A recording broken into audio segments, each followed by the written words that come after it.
as different than traditional sexuality. And they get involved, and particularly media gets involved in the superficial factors, and they really don't dig down and, as Hala was talking about, and focus on the pain attached to being involved in these groups. So we have someone here today who is going to speak about her survey of former members. Shelli Mecham has provided therapy of individuals, couples, and families from the various fundamentalist Mormon communities since 2011. She has worked successfully with people who are currently practicing polygamy, as well as those who have disassociated themselves from that practice. Shelli brings a concern for those who have been harmed by physical, sexual, and emotional abuse, and is working to strengthen and heal the individual spirit to live authentically and safely. She believes in a strengths-based, holistic approach to healing from mental health changes, focusing on building self-compassion and strengthening healthy coping skills and self-sufficiency. Shelli received her MSW from the University of Utah and currently works part-time for a substance abuse treatment center in Salt Lake City as the trauma and domestic violence specialist, and part-time in her practice with fundamentalist Mormons. Thank you, Shelli.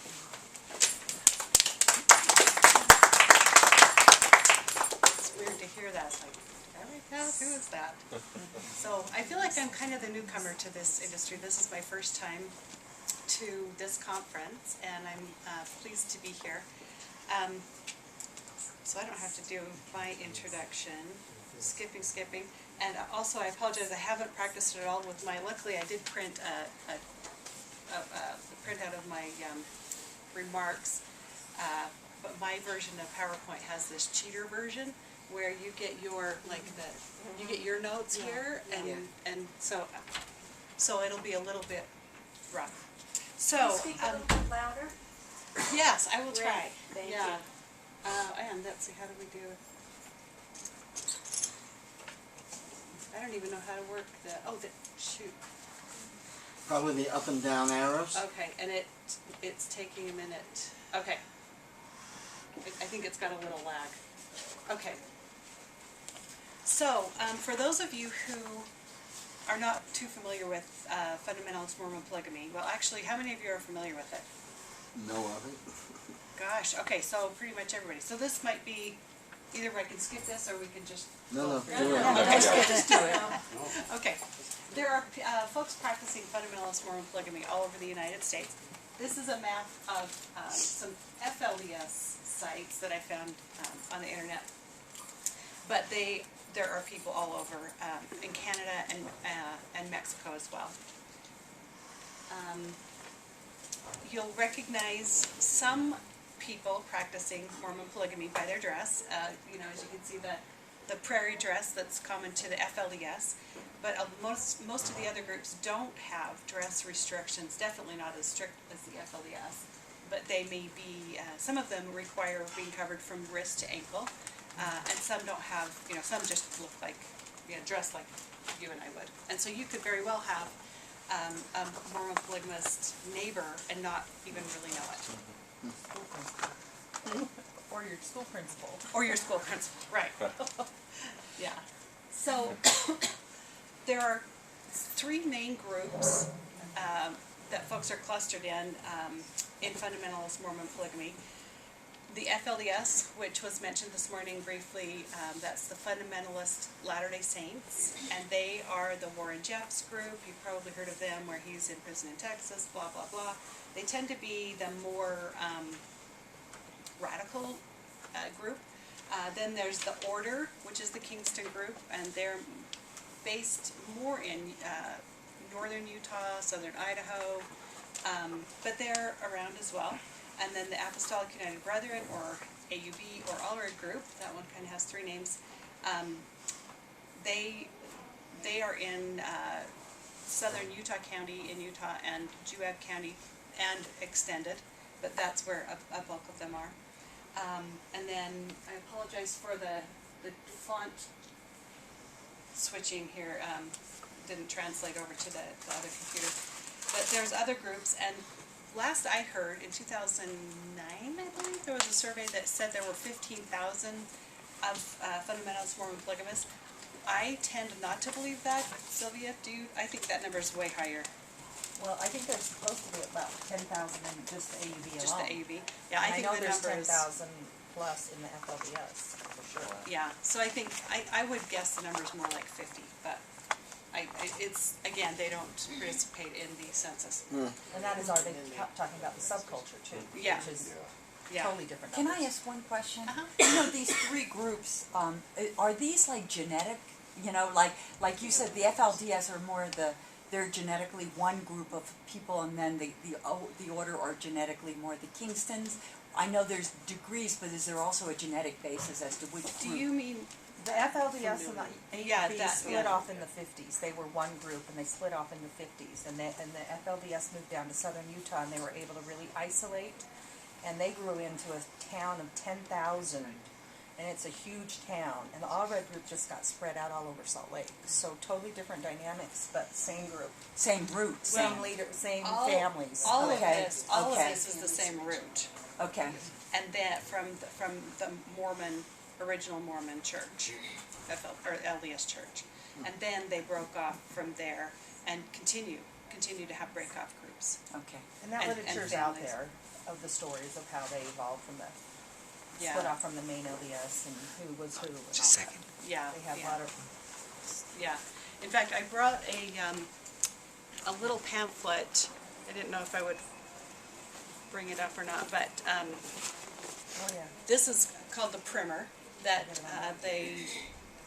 an organization called Safety Net and the Utah Attorney General's Office collaboratively put together that has a lot. Sorry, thank All you. those questions. That has a lot of information, and so I'm happy to pass that around.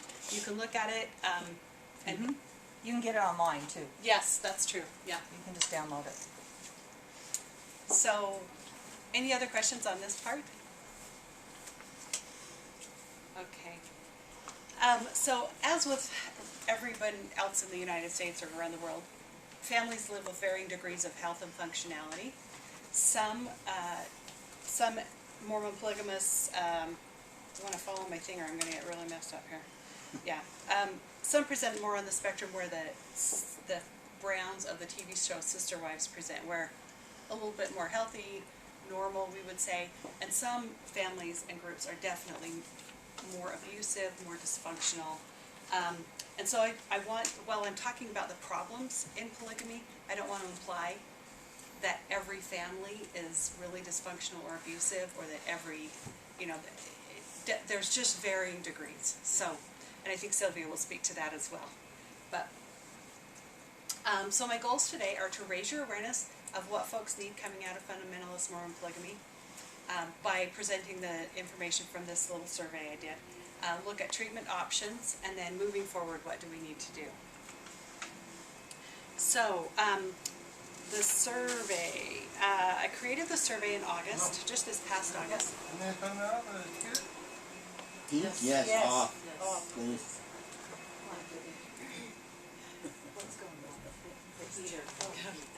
We've got some distractions with and then vacuuming. Okay.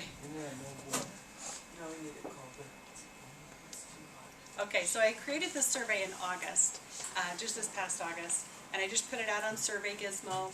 I spread word, talking to all my contacts in the ex-polygamy world. It was word of mouth, Facebook, email contacts, stuff like that. Very informal. I was hoping to get 100 respondents, but I got 58. So, so I realized that's not a representative sampling by any stretch of the imagination, but the information I got from it corresponds with what I've been told in my counseling sessions and just the general information I have. So I think what would be nice is if I could take this, or somebody could take this and just move forward and do something else, get more information. 80%, and am I in the way over here? Can you? Yeah, all right. Okay. 80% were female, 20% were male. There was a fairly even spread. Oh, that's really little, sorry. Of the groups, I don't know if you can see this. This is the AB, FLDS, Kingston's, and then other. But they're, fairly evenly spread. And then age-wise, a few in the teenage, well, I think I had just one or two in the teenage area, and then, fairly evenly after that. The questions, I asked some general mental health questions that I won't be covering today, but I'm happy to give you that information if you'd like. And then what I'm going to report today are 3 open-ended questions that I asked, which were, why did you leave? What were your biggest concerns when you left? And what was most helpful? So that was where I felt the most information came. So the first question was, why did you leave? Why did you leave? And I'll start with reading some quotes, and I apologize, I'm going to read quotes throughout this because I feel like their words speak a lot better than I could. So here's the start. The leader of the group knew about and participated in abuse, but denied its existence in the order. He was married to one of his sisters and several of his nieces, and was pushing order members into incestual marriages. He also denied medical help to children, which caused the death of one of my baby cousins. Families were being torn to shreds. There was so much abuse happening all around me. Many of the children were often punished by severe beatings, or men raped the little girls and some of the boys.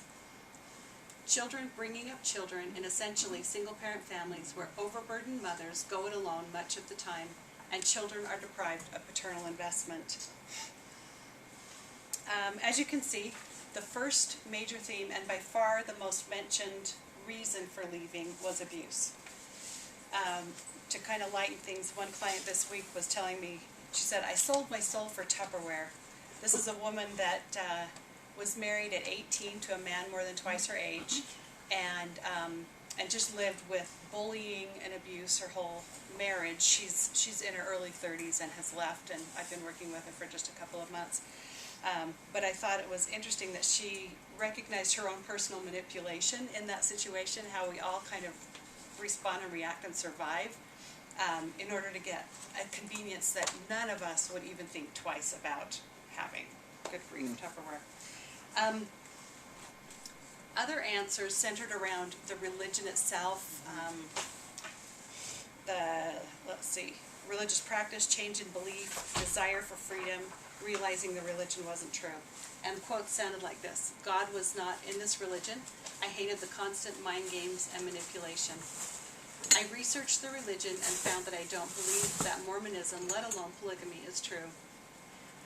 Found out I'd been lied to all my life. The God I grew up with does not exist. Now, being expelled, you can read these.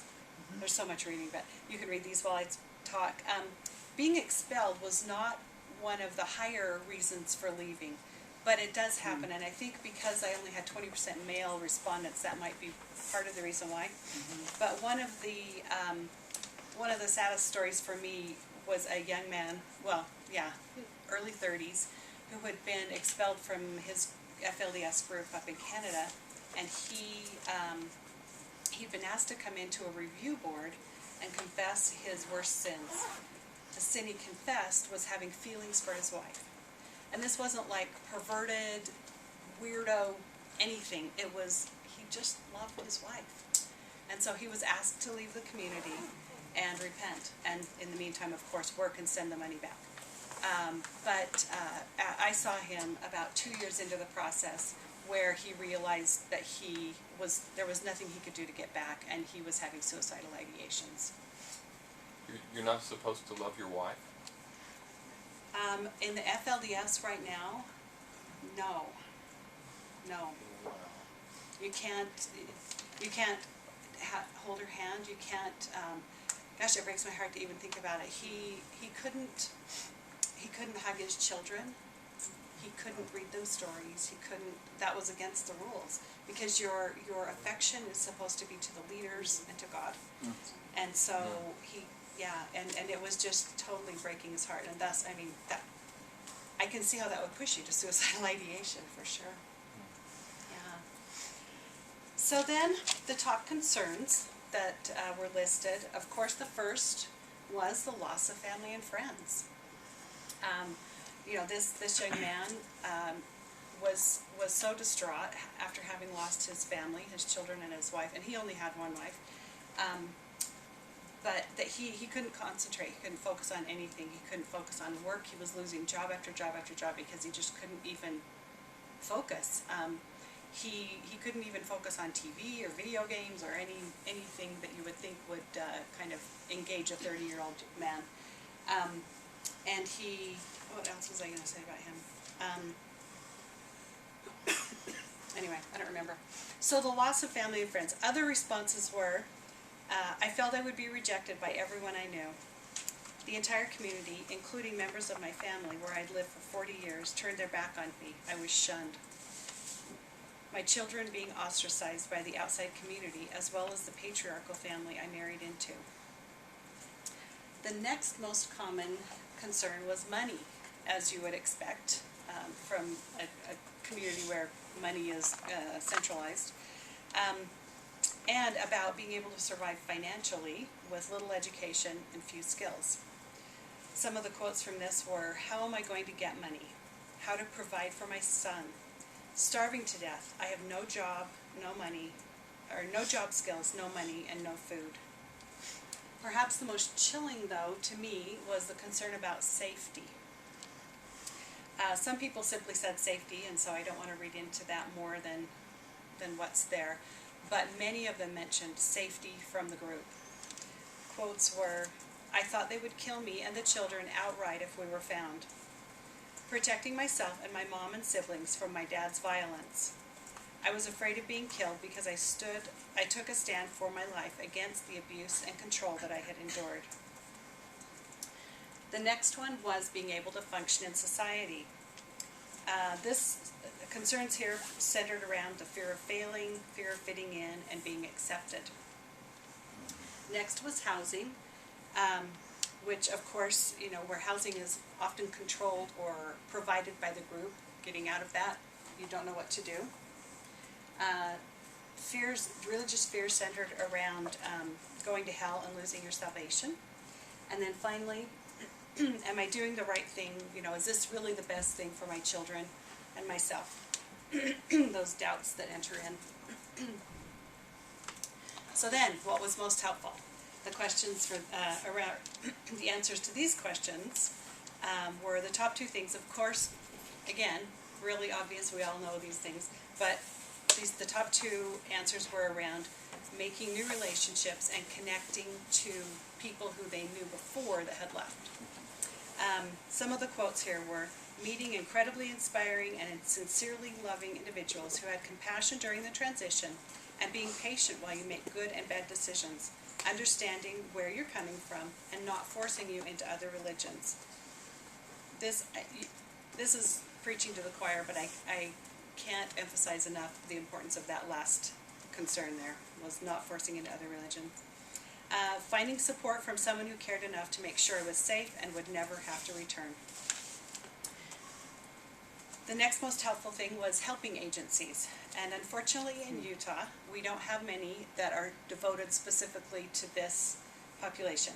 I see a lot of head shaking and guessing it's not just Utah. Although Utah, I mean, because of this, we should have something, right? We should. We have one agency that the state provides a small amount of funding to, called Safety Net. And I did work for that agency for about a year and a half. The other agencies are nonprofits, and they rely on donations, you know, just general donations. And those are always very limited. That being said, they are staffed, all of these groups are staffed by people that are really concerned and sincere as they help. I thought that the next topic was so interesting, and it just really made me feel hopeful, was a category that I called personal strengths and awarenesses. People said things like feeling free and in charge of my life, not having to be accountable to anyone or anything but my own conscience, finding my own identity and supportive friends in and out of polygamy, realizing my own strengths, and my hardwired survival instincts. I love that. After all the despairing things, that one felt really good. And then lastly, responses fell into the categories of therapy, information, education, and housing. So now we have this breadth of information, which we all already knew, right? This is just supporting what we already know. My teeny little sample, but still we can play like it matters, like it really matters. It's a big deal. So what can we do? I mean, this is what we're here for. We're the helping people. And this is, again, stuff you already know. But based on this information, what appears to be needed is simulating a family, right? These folks leave a family, that's what they wanted. That's, as was talked about this morning, that's often what leads people into these kind of situations, is that love and connection. So what they need is trained and educated mentors and advocates. I had written down on my notes that I forgot to say, but I think is cute. I like Barbara Streisand, and she said, "People need people," right? So that's what we need here. We also need to provide regular events where people can connect on a fun and social level, where they can meet new people and make new connections, friendships, practice social skills. Psychoeducational groups around topics such as building coping skills, social skills, financial literacy, and understanding the cult experience. Individual and group therapy. While this one was a little bit lower on the list of what people found helpful, I have found that it's very, very helpful. And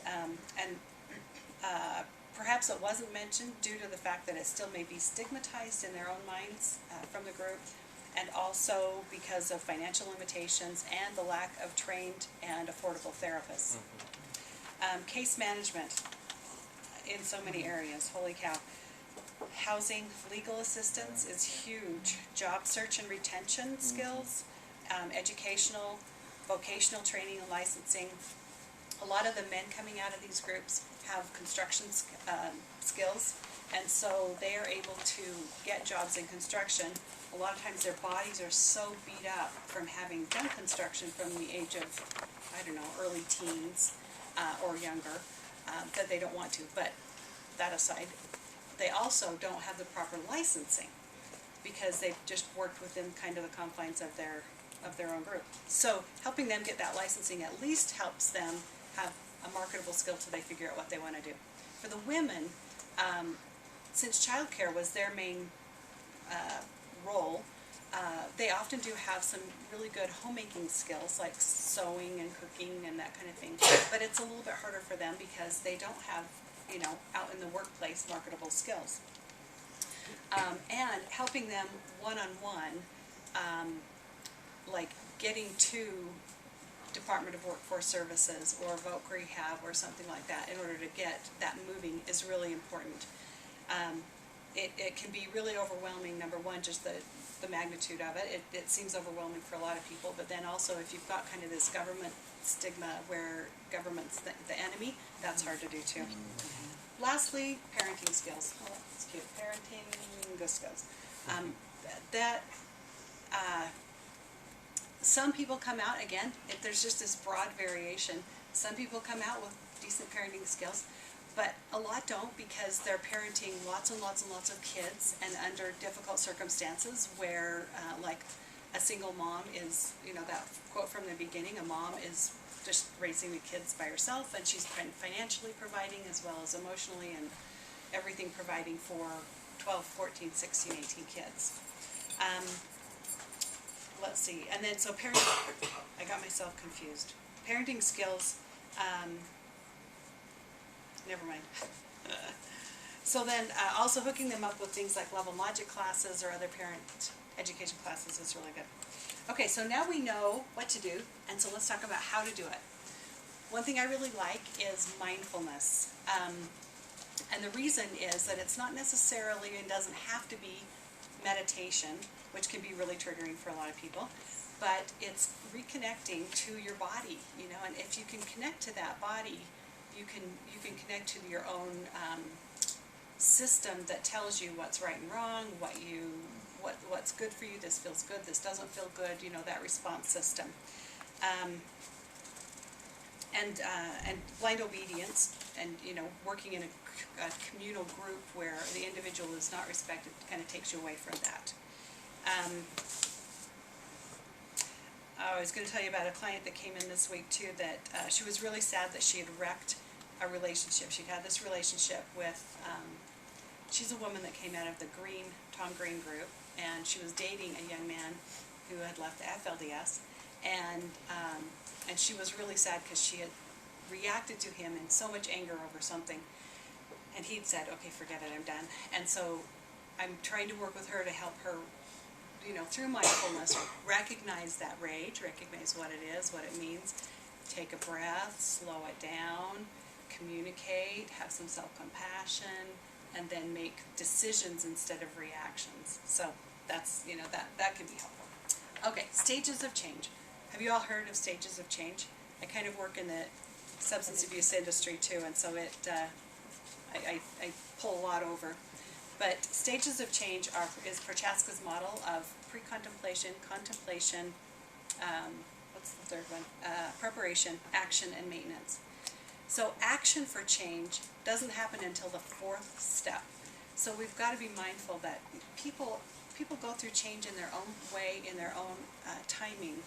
And I even think it's good to teach this model to clients so that they can feel control over their own process, and they recognize, they may realize something's not going well in their life, but they don't know what to do. And so you can say, well, you're probably in a pre-contemplation stage where at some point you're going to figure this out, and and just work with them and help empower them to be in charge of that change. We never want to force change on anybody, and that's where motivational interviewing comes in, which is an awesome tool to use where, in high demand groups you're told what to do and think and asked to listen and obey. With motivational interviewing, the clinician asks questions and listens. So then the client has to consider her own thoughts, actions, and beliefs and discover her own motivation to change. So loss of control is definitely a feature in high demand groups, and in the polygamous groups as well it can be. So helping someone get back into control of their own life is really important. Could you explain an example of motivational interviewing? Oh, yeah. How you do it with a client? That would be just really a lot of curiosity and saying, how is that working for you, and how is exploring ways this maybe has worked in the past. That's a good question. I feel like I'm not answering it very well. Does it? Explore their ambivalence. Yeah, about their ambivalence. Yeah. I just feel like it's just a lot of questioning and listening and helping them almost answer their own questions about, oh, is that working? Well, okay, it sounds like you said before this didn't work, and so what? It's just being really curious and alert to what they've said and their process. So, okay. Trauma-informed approaches, which was talked about this morning, just taking into consideration that the client has a history of trauma, and coming from that approach. I think we're all probably aware, if you're not in the trauma-informed juju, you're behind. It's what That's why I heard a phrase like that. yeah. The agency I work part-time for, they're trying so hard to get into this trauma-informed stuff, but man, those old habits are so ingrained in agencies and big organizations and in us that it's hard to do. But could you say how the older clinicians and the trouble they seem to be having with trauma, and then what the trauma, just as an example. An example. Let's see. Creating emotional safety for someone. Sometimes it's also about physical safety. A trauma-informed environment would be different than a regular, like this place feels very trauma informed to me. There's a lot of fabrics and warm colors and stuff like that. And then dealing with a client, understanding that their, wow, words are going, reactions, what are those called? Triggers? Yeah, possibly triggers, we could go there. Yeah, their triggers, that something they're doing is a trigger as opposed to like a willful resistance or something like that. And resistance is probably a good one, you know. That whole idea of resistance to me is not very trauma informed. And so, yeah. You mean like something that's maybe part of a memory circuit that, you know, last time I experienced this, is that kind of what you're getting at a little bit? Well, to do it, Sort of lesser than a trigger, but yeah, well, if you had someone talking about that in a trauma-informed way of approaching it, would just be more of a compassionate approach rather than I don't know, what I consider kind of the Freudian model of the therapist sits and looks out here and the client babbles on and then Freud says, well, I don't know, whatever he says. You know, the trauma-informed approach would be more empathic and more, you know, you're helping the client have self-compassion and understand that what they are doing, like when they act out, it's not that they're willful, awful people, it's that they're responding to a trigger, or they're responding to, there is a word in my head and I don't know what it is. Re-stimulation? Stimulation or yeah, do you know what? Let's play charades. What am I thinking? They're survivors. They're acting in Exactly. survivor mode. Exactly. Yeah. Yeah. I'll think of the word and then I'll stand up wherever I'm at and I'm yeah. So defense mechanisms and stuff like that, you know, that they're repeating. Yeah, right, What yeah. they've seen and what they played out. yeah.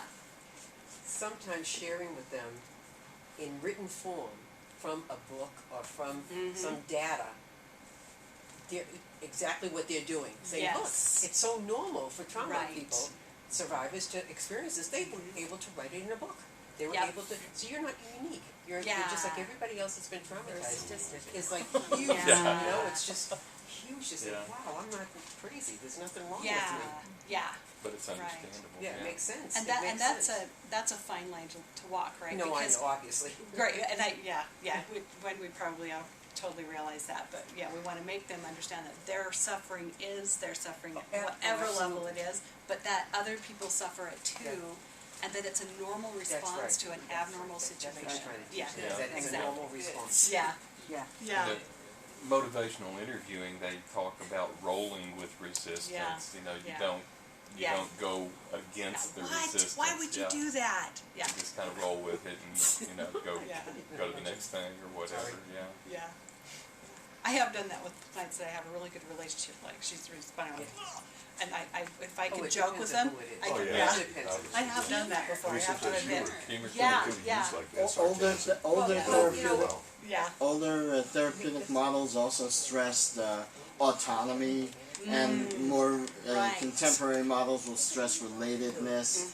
You know, and will you know, honor dependency as opposed to seeing it as weakness. You know. yeah, yeah. Isn't it great where everything's going? It feels so much better to me where therapy is going than where it has been. And we just keep building, but it feels good. Yeah, yeah. I would just say older therapy models are also blame the victim.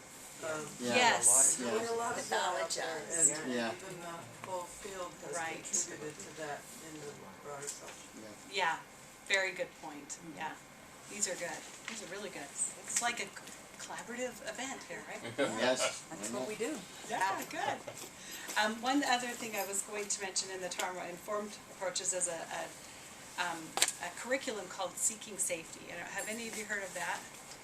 Oh, good. I can tell you something new. It comes out of the substance abuse arena. It's I should have. Lisa Najabitz, I think, is the There's a creator. workbook. Yeah, there's a workbook. I have the workbook. Yeah, and it's created around the co-occurring disorders of substance abuse and PTSD. But the information in it is fantastic, and you can easily pull out anything out of it and kind of, tweak it and make it work for folks with complex PTSD. So I highly recommend that one. What was the name again? It's called Seeking Safety. And it's an actual workbook. It's a workbook, yeah. And I don't know if you can just get it on Amazon. Oh yeah, I or- just Yeah, got I it just have either it at at work. Barnes and Nobles Oh, or yeah. Amazon, one of those Yeah. places. Yeah, it's very, very good. I think we all know the pros, or I sweat blood and tears over all these good words to use, and now I'm just winging it. The benefits. We all know the benefits of CBT. I think the reason CBT is good for this population is that, one, it helps them recognize that thoughts are just thoughts. Not all thoughts are true. Emotions and feelings are information, and they won't kill you, and they're a normal, healthy part of life. 3, you can train your brain to think positive, life-affirming thoughts. And 4, critical thinking skills through reflection. So CBT good. EMDR, I've heard that maybe not everybody loves EMDR. I really like EMDR. I think the way to do it well is to not rush the trauma processing portion of it. To really make sure a client is well resourced with skills, with emotional regulation skills, those kind of things, and then to help the client know that this is their process, they're leading it, and that's what I love about EMDR is it's really not me directing it, it's the client directing it, it's their process, it's their thoughts, their memories, and I've just seen such success with people being able to work through trauma in a fairly quick amount of time. So I kind of like it. And then self-compassion and strengths perspective. These folks they're survivors, right? So helping them recognize those strengths and build on that, I just think it just has a lot of hope. And self-compassion, if we can teach clients to love themselves and to care about themselves, I tell all my clients, if that's all I teach you, if that's all you walk away from our time, I win. So I can feel good about that. So in closing, I want to thank you all for being here. This is really hard work. And as I see it, there's a need for our services, our skills in 3 areas. One is one-on-one. So if you like working with one-on-one, do therapy, case management, mentoring, tutoring, and then administrative. If administration is your skill, join or create an agency where you can help people. See here again, I have it all written down good. Create or join an agency where your leadership and understanding of the cult experience can be utilized to create programs like support groups, psychoeducational groups, and connecting people to services in your community. And then lastly, if advocacy is your forte, contact your local government, social media, regular old-fashioned media, and spread the word about the abuses in these organizations and help remove the shame and stigma so that people can come out and heal. And that's all. Thank you very much. I will fix